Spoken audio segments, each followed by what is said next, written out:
UX Design Process.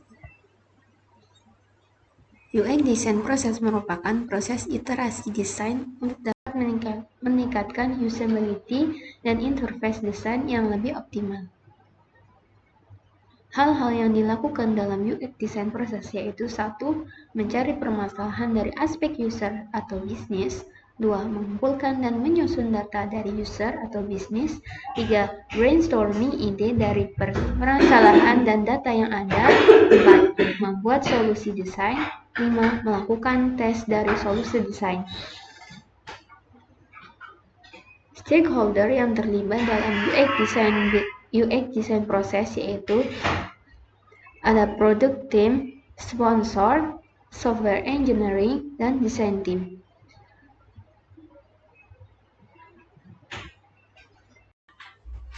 Macam-macam UX design proses yaitu ada user centered design, design thinking atau design thinking evolution dari proses human created design yang dapat digunakan untuk menciptakan inovasi dalam produk desain. Yang ketiga, design sprint. 4. Learn UX. Design thinking.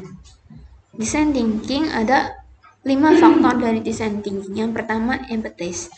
Empathize memiliki tujuan untuk membantu desainer dalam mencari tahu pandangan dan kebutuhan dari target usernya dengan research sebelum mendefinisikan problem statement dan melakukan ide.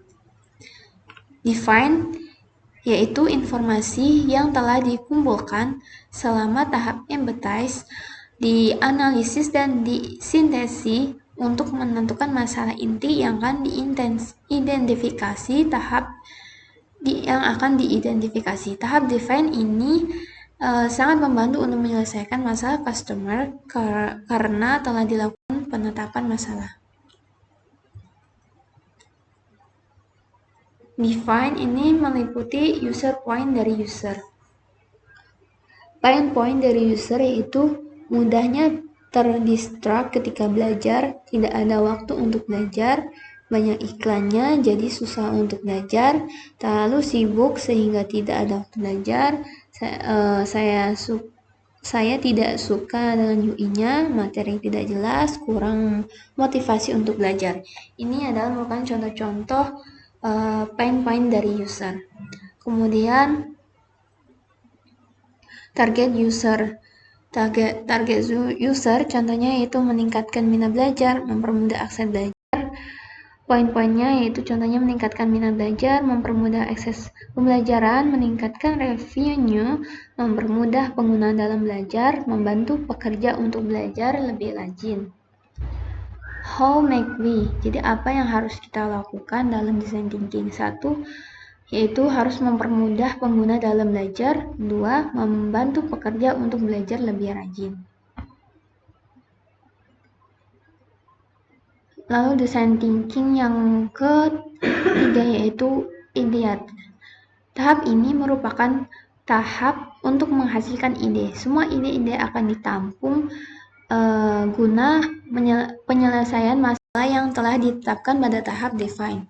Penting untuk mendapatkan ide sebanyak mungkin atau solusi masalah di awal fase ide. Kemudian faktor yang keempat yaitu prototype. Prototype adalah model awal atau contoh yang dibuat untuk melakukan uji coba terhadap konsep yang sudah diperkenalkan. Selalu evaluasi user flow dengan tim internal. Kenapa? Karena dengan tersebut diskusi dengan tim internal untuk user flow ini sangat penting agar dapat menghindari kemungkinan error atau defect yang terjadi saat mendesain. Kemudian yang terakhir yaitu testing. Testing adalah tahap yang paling penting ketika mendesain solusi ide. Setiap asumsi, ide atau perubahan tampilan perlu diklarifikasi dengan testing. Yang harus dilakukan ketika testing yaitu 1. Mengevaluasi setiap ide solusi dengan testing. 2. Melakukan interview atau online survey untuk testing.